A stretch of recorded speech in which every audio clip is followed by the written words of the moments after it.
Madam আপনার কাছে ফিরতে চাই, যেটা আমি আপনাকে শুরুতে বলেছিলাম যে কনস্টিটিউশনাল কাউন্সিলের যে প্রস্তাবটি, এটি তো রাষ্ট্রকে আরও ভালো করা এবং যেটি বলছিলাম যে রাষ্ট্রের গুরুত্বপূর্ণ পদগুলোতে নিয়োগের ক্ষেত্রে একটা কাউন্সিল কাজ করবে। আর এখন ব্যক্তির ইচ্ছায় হয়, যতই আপনি বলেন রাষ্ট্রপতি, প্রধানমন্ত্রী, মন্ত্রিপরিষদ, সংসদ সব কিছু তো এক ব্যক্তিকেন্দ্রিক আমাদের এখনকার ব্যবস্থায়। সে জায়গায় একটা কাউন্সিল যদি হয়, একটা সম্মিলিত সিদ্ধান্ত হয়, তাহলে ব্যক্তির ইচ্ছায় গোটা রাষ্ট্র পরিচালিত হতে পারে না। সেই কাউন্সিলের ব্যাপারে বিএনপির দ্বিমতের বিষয়টা কিভাবে দেখেন? হ্যাঁ, বিএনপি তো আসলে দেখেন, আমি বিএনপিকে যেভাবে দেখি, পোড়া খাওয়া গরু না পোড় খাওয়া গরু বলে না, মানে সেই অবস্থা। দেখুন, বিএনপি কিন্তু তাদের 31 দফা দিয়েছে, বহু আগেই দিয়েছে, কিন্তু তারপরে আবার কিছু পরিবর্তন আনছেন। কারণ হচ্ছে আমার মনে হয় যে গত 8 মাসে বিএনপি একটা ডিলেমার মধ্যে পড়ে গিয়েছে। কারণ জুলাইয়ের পরবর্তীতে বিএনপি হয়তো ভেবেছিল জিনিসগুলো অনেক বেশি স্মুথ হবে, কিন্তু যখন দিনের পর দিন আপনি সংস্কারের নাম বলে ইলেকশনের জন্য কোনো রোড ম্যাপ পাচ্ছেন না, বারবার বলার পরও পাচ্ছেন না, ইভেন আপনি যদি শুধু একজন মানে বাংলাদেশের প্রধান উপদেষ্টার ইলেকশন রিলেটেড কথাকে একটু জাস্ট ক্রোনোলজিক্যালি দেখেন, আপনি দেখবেন যে কোনো ক্রোনোলজি মেনটেন হচ্ছে না। তো একবার একটা ডেট আসে, আবার বলছে, এটা তো এরকম একটা পর্যায়ে অনেকগুলো ধাপ পার হয়ে শেষে যেটা বলেছেন এটা কিন্তু উনি রিপিট করছেন। হ্যাঁ, শোনেন, এখানে আবার একটু পরিবর্তন লক্ষ্য করছি আমরা। ওনার মৌলিক বক্তব্যটা ছিল 25 সালের ডিসেম্বরের মধ্যে, আই রিপিট মধ্যে, তার মানে ডিসেম্বর হবে ডেডলাইন, তার আগে যে কোনো সময় হতে পারে, অথবা 26 সালের জুনের মধ্যে, সেখানে 26 সালের জুন বা তার আগে। এখন বলা হচ্ছে সরকারিভাবে, আজকেও শুনলাম, সেটি হচ্ছে যে 25শে ডিসেম্বর থেকে 26শে জুন। তার মানে 25শে ডিসেম্বরের আগের জায়গাটা কি বাদ পড়ে যাচ্ছে কিনা, 25শে ডিসেম্বর থেকে 26শে জুন, ওই 6 মাসের মধ্যে নিয়ে যাওয়া হচ্ছে। এটা তো আবার শুনলেন, আবার পরশু দিনে তো কার কাছে শুনলাম যে সংস্কার না হয়ে কোনো নির্বাচন নয়, নাহিদি মনে হয় বলছেন। না, সেটি তো এনসিপি না, সেটা বলছি, মানে এই যে এমনকি জামাতের এনসিপি বলছেন, এনসিপি আর সরকার কি এক নয়? এটা দলীয় সরকার না। আবার যে দুইজন প্রতিনিধিত্বের কথা বলবেন তারা এখনো এনসিপির সদস্য না, সেই হিসেবে একটা আলাদা অবস্থান বলতে পারেন। আপনি আমাকে একটা কথা বলেন, ধরুন আমি বিএনপির উদাহরণ দিয়ে বলি, যে ধরুন তারেক রহমান সাহেব উনি বললেন যে কালকে থেকে আমি আর বিএনপিতে নাই, আমি বের হয়ে যে আরেকটা দল করব। মানে ধরেন বিএনপি যদি সরকারে থাকে, উনি যে দলটি করবে, আপনি কি বিশ্বাস করবেন যে ওই দলটি বিএনপি না?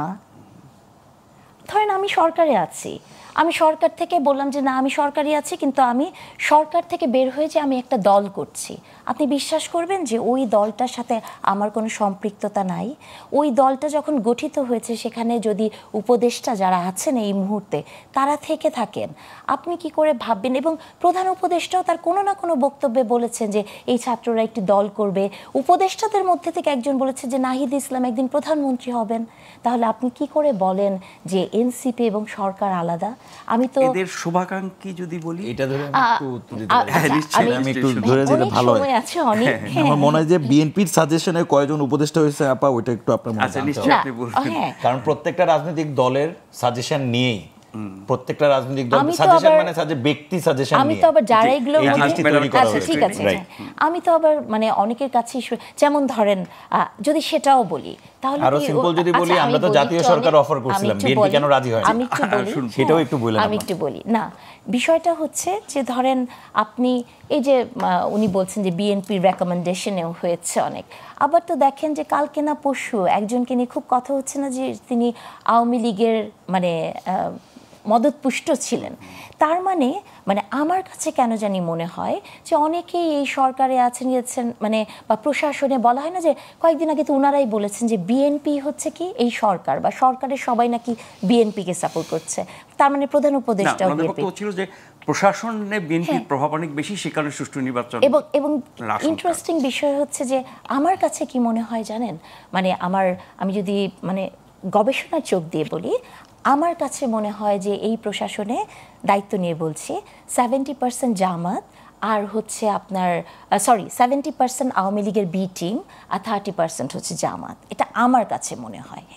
প্রশাসনে প্রশাসন সরকারে মানে সরকারে না প্রশাসন দায়িত্বশীল জায়গাগুলোতে। এখন বিএনপি নাই তাহলে না, বিএনপি আছে কিন্তু খুবই কম জায়গাতে আছে আমার মনে হয়। তবে বিএনপি আছে এটা প্রমাণ করার জন্য আপনারা খুব চেষ্টা করেন, এটা আমার কাছে মনে হয় যে মিডিয়া একটা সার্চ লাইট দিয়ে ধরেন বিএনপি যে আছে, বিএনপি যেগুলো করছে দেখেন, মানে না শুনেন, মিডিয়া গত 15 বছর কি করেছে এটা নিয়ে আর কথা নাই বলি, ঠিক আছে?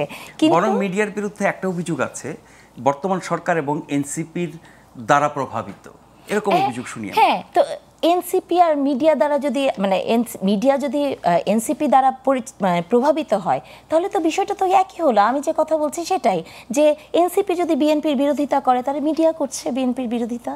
যুক্তিবিদ্যায় তো তাই বলে। মানে আপনি যদি বলেন যে মিডিয়া কন্ট্রোল বাই এনসিপি এবং সরকার, এনসিপি তো অভিযোগ আসে না, আমি বলছি যে যদি এই অভিযোগটাকে আমি সত্য বলে মেনে নেই তাহলে এই যে অভিযোগটা হলো তার মানে কি এনসিপি তো সারাদিন বিএনপির বিরোধিতা করছে, এই জন্য ইনডিরেক্টলি মিডিয়া বিএনপির বিরোধিতা করছে।